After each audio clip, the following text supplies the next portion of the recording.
So today I'm going to talk about a misconception, which is a beautiful conception, and that is about the definition of fields like electric field, magnetic field, and gravitational field, which has not been given the justice which the concept requires.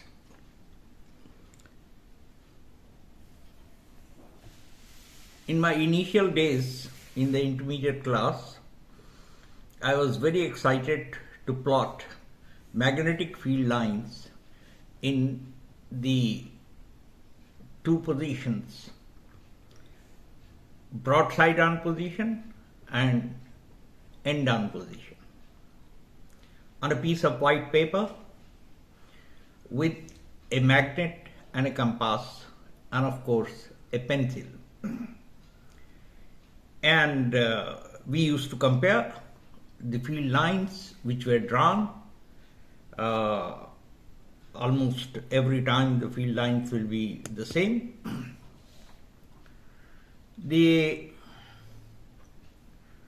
There was another chance where the teacher will spray some iron filings and then tap a cardboard and the lines will arrive. I never did it, even during the course of my teaching.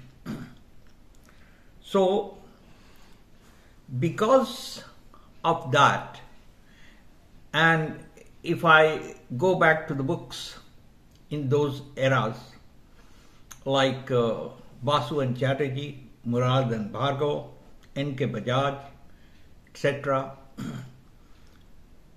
in the Indian perspective, and several books like White, etc., they all described the field as the area around a charge or area around a magnet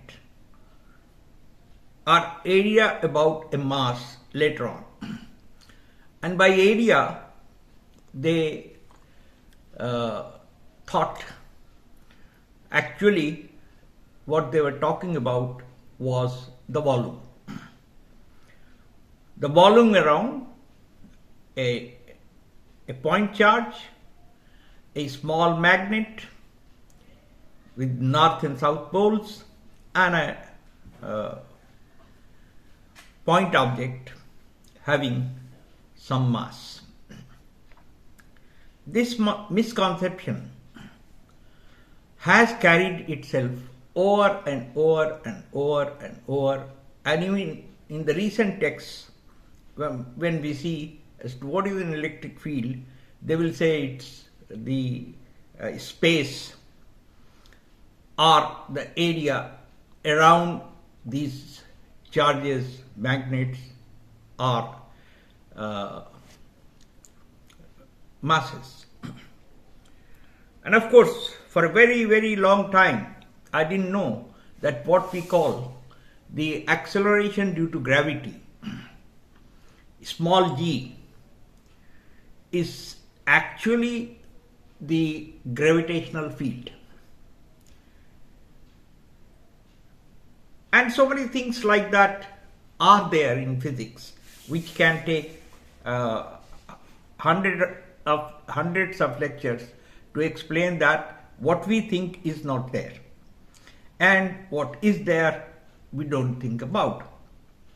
Field is one of the very, very beautiful concepts, and this concept used to be there even during the time of Michael Faraday, the kind of illiterate giant that gave us the Faraday's law.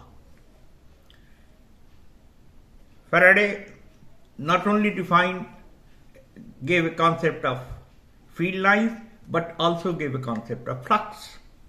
So what the field is about? Let us take the first definition of electric field. And we start with a point charge. And we think that there is nothing but that point charge in the three-dimensional space and four-dimensional time space. And at a particular time t, at a particular place x naught, y naught, z naught, there is a charge which we'll take as a positive charge as explained or proposed by Benjamin Franklin. So what happens? In the space, at any other point x, y, z, t, in a frame of reference, there is a point at a certain time. And this point may have an electric field. Can I measure that electric field? Well, I know. We cannot measure because it is a concept. It's not a physical quantity at all, any field.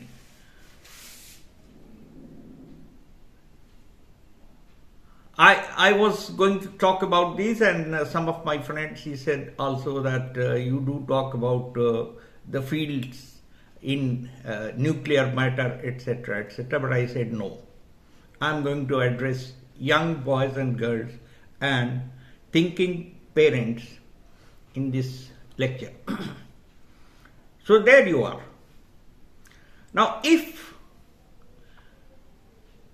conceptually I imagine a point charge at that point in space, where from I bring it, we don't know. But if we bring that point charge, a positive point charge, it will experience a vector force. It will experience a vector force. That means in a certain direction with a certain magnitude. Now, is it due to that point charge that we talked about before? No. At that point in space, the electric field could be zero, the electric field could be along the line joining the two charges, opposite to that, or maybe in a direction which is not along the line joining the two charges. This because in the space, vast space around, there might be trillions and trillions of charges, maybe in the form of individual entities, or maybe in the form of certain distributions, certain linear distributions, spatial distributions, or volume distributions, which may also have a field at that point. So therefore, the field that we give the concept to, it is a combination of the fields due to all these charges. So it is vector sum of them. And what we can measure is actually the force. Because force is a physical entity. Force is a physical entity. I never understood that the compass, which goes like this on the paper, actually what is happening is that there is a magnetic force on it. And therefore, the pivot points in a certain direction, which you are able to mark and obtain the field lines. So similarly, in the case of what I call gravitational field, in the case of the gravitational field also, it is basically the contribution of everything at that point, at that time.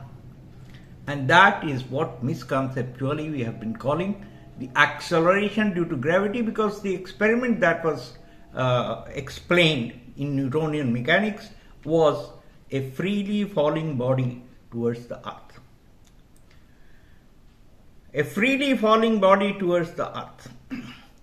And if suppose I have a body, a static body or a dynamic body, and we are going to work out the mechanics, then of course it's conceptually.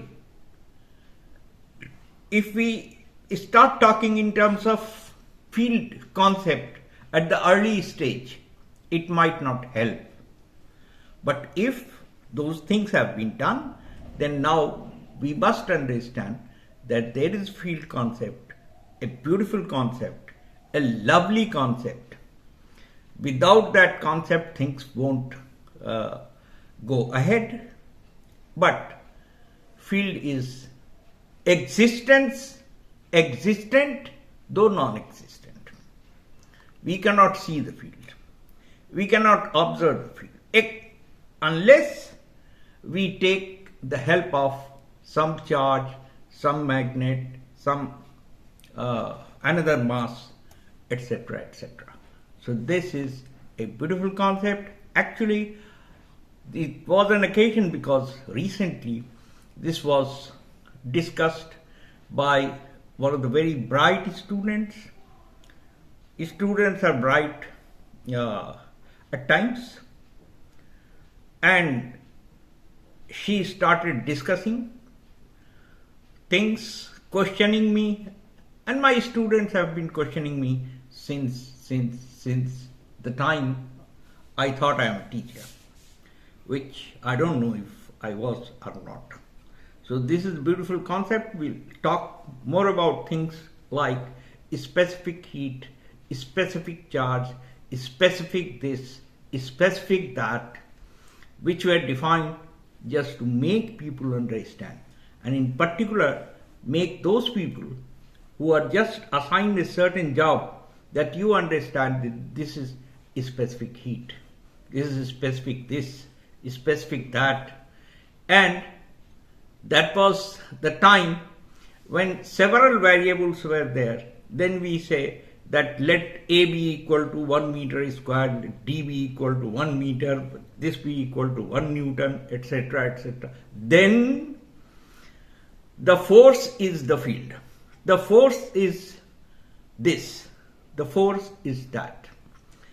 So I have enjoyed and I think the young girl, if she looks at it, I have already explained to her, she will pose more questions. My life has been miserable because of my students, and I have liked that because I like to, the one word which has a big meaning is, that is discussion, debate. So thank you very much. We'll meet another time.